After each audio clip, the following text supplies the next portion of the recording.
元明石市長の泉さんが僕結構仲良くて好きで、泉さんが政権交代をしたい、子供が産みやすい社会にしたいって言ってるのは結構正しいなと思ってて、それを実現するために何かやれって言われたらやりますよって言ってるんですよ。政治家になれって言ったらなるし、政治家にならなくてもこういう番組作ってこういうこと言えとか言われたらやるしっていう感じで応援をするのを自分もやるという意味で言ってはいますけど、どの政党も応援できません。ひろゆきさん、泉さんと一緒に無所属の人と集めて政党を作って立候補してください。どの政党も応援できないとすると、多分政党を応援する人たちが投票してその人たちが政治家を作るので結果として損します。なので自分にとって最善の政治家を選ぶというのを結構人はやりがちなんですよ。理想の政治家、イケメンで不倫もしなくて言ってることも合理的で優しくてみたいな人はいません。なので最悪を避けるために本当にどれも癖野郎で一番最悪の中でも許せるという人に投票するというのがまだマシな社会を作ります。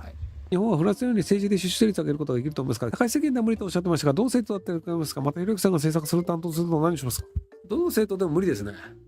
出生率を上げるっていうのを言ってる政治家がまず少なくて、元明石市長の泉さんは言ってるんですよ。出生率自体を上げるを政策にしてる政治家も少ないし政党も少ないので、そういう意味でいくと出生率を上げるのはどの政党に入れればいいですかっていうのは結構難しいんですよ。なのでそういう政党が増えればいいんですけどね。日本は政治が最近しっかりしないと思いますが、幕末みたいになんとか日本のために働ける人できてほしい。現政権が外国人にばっかり税金を使うのが腹立たしい。政治がまともに作用してトヨタ共産が嘆かなくても良い日本に変わってほしい。どうしたら変われますか。ひろゆきさん、総理大臣になってくれませんか。明治維新がなぜ起きたかっていうと、国がやばい状態だったからなんですよね。黒船が来て、でその後イギリスと九州が戦争してとかっていうので、日本ってこのままだとやばいよねっていう状況で、じゃあなんとかしなきゃいけないっていう。なので、やばい状況にならないと、人というのは変わらないんですよね。日本の政治がしっかりしてないっていうのは、むしろ日本の人たちが、まだ結構平和できてるってことだと思うんですよ。フランスがギロチンでバンバン王様してた頃って、一般市民の人たちが結構苦労していた時代で、なので、その自分たちでクーデター的なものを起こして、死んでもいいからこいつら王侯貴族をぶしくぜっていう。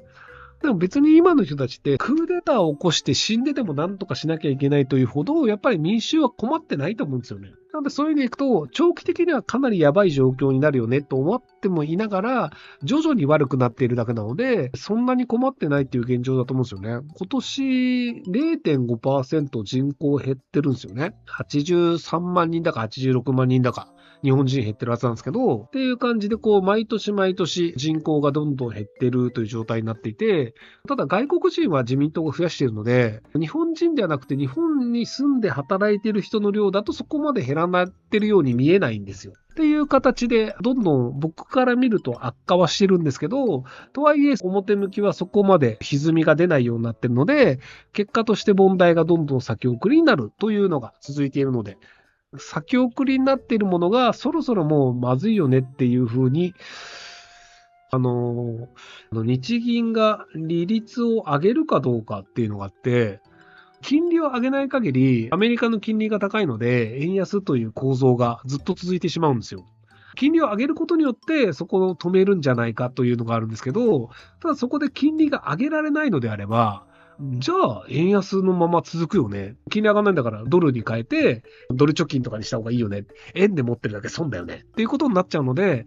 利率を上げるというのができないというのが、世界に明確にしてしまうっていうことが、むしろマイナスなんですよ。まあまあ、様子見はするとは思うんですけど、僕が思いつかないウルトラ C を頭のいい上田さんとかが思いつくのかもしれないですけど、どうなるのかなっていうふうに思ってます。日本が総理を直接投票にして、ましてや携帯で投票するのにしたら日本は潰れますか。潰れないと思います。結局、総理大臣一人って別にそこまで大きな権限ないんですよね。法律を変えられるわけではないので、現行の法律の中で予算配分を変えるということができるぐらいなので、じゃあ防衛庁予算ゼロにしますとかっていうのをやったとしたら結構大変かもしれないですけど、でも多分その後すぐに内閣が国会解散とか内閣総辞職となると思うので、そんなにやべえことやったとしてもすぐに内閣潰されるので、結局日本はそこら辺でバランスは取れるんじゃないかなと思いますけど。ひろゆきが総理大臣になったら日本はどんな国になりますか。いや、これね、すごく難しくて、実質賃金の話をしたんですけど、日本経済がなぜ悪いのかというと、世界の経済が悪いからなんですよ。なので、世界の経済が悪い中、日本経済だけ良くするってってかなり難しいんですよね。一時的にはドーピングをすることで可能なんですよ。すごく忙しい人が睡眠時間を削って仕事をして仕事の成果を上げるけど、その分睡眠時間を削ったということで体を壊したりするんですよ。っていう感じで、一時的にお金めちゃくちゃばらまくとかってやると、お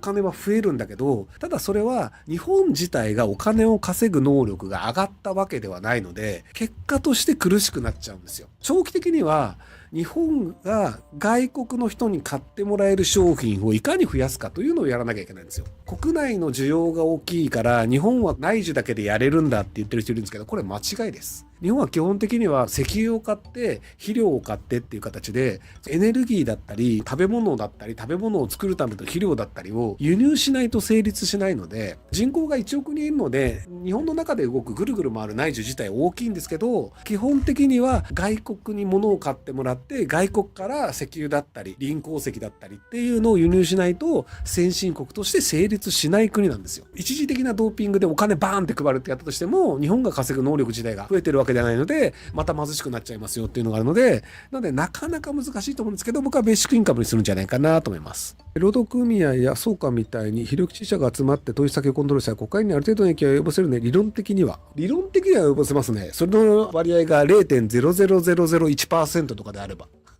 いや、それはあなたでもそうですよ。あなたでもお友達の投票行動を変えることによって多分6000万人ぐらいいる有権者のうちの1人の意思は変えられるので、6000万分の1の影響力はある。で、自分自身も投票権があるので、2人の有権者も変えられるとすると、3000万分の1の影響力があるっていう形なので、皆さん一人一人必ず影響力あるので、自分が有権者じゃなかったとしても、例えば子供でも親の投票先を変えることができれば、それは影響力なんですよ。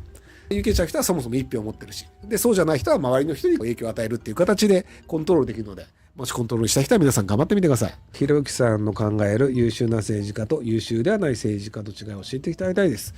社会を良くするためで10年後20年後とかに評価される政治家じゃないですかね。現時点でこれが正しいよねっていうことと、10年後20年後に正しかったよねっていうのはやっぱり違うんですよね。長期的に将来評価されるけど今は評価されないというのをやれる人というのが優秀な政治家なんじゃないかなと僕は思います。ひろゆきさんにはなぜ目標がないのですか？ひろゆきさんの環境であれば他の人にできないことがたくさんできるのでやりたいと思うことはないのですか？ベーシックインカムどうするか会議をしてた頃はキラキラしてるように見ましたが諦めたんでしょうか？何も目標がなく生きるのが辛くなることありませんか？僕は目標がないのに生きることが難しいという気になりました。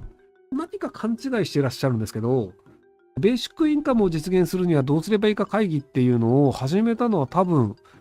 7年前ぐらいだと思うんですけど、割と国政政党の中でベーシックインカムを公約にする政党というのがちょこちょこ出てきました。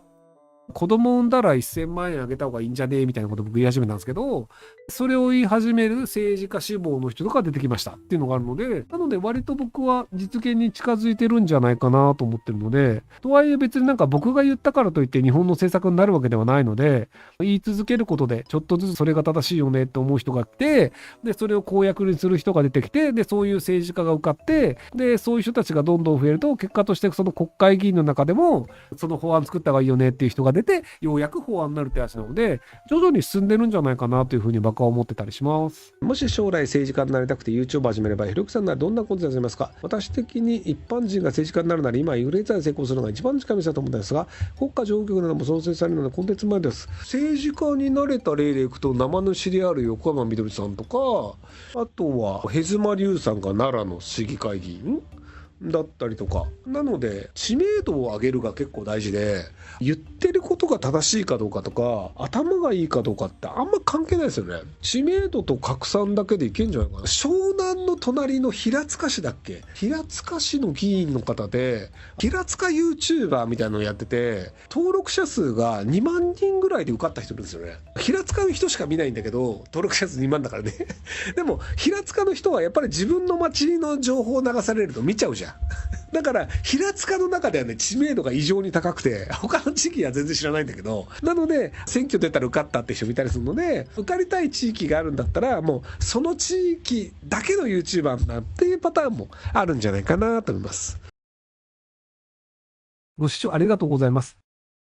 今回の動画はこちらからの切り抜きになります。ひろゆき LINE スタンプ好評発売中です。概要欄に購入リンクがあるので、そちらから購入できます。よろしくお願いします。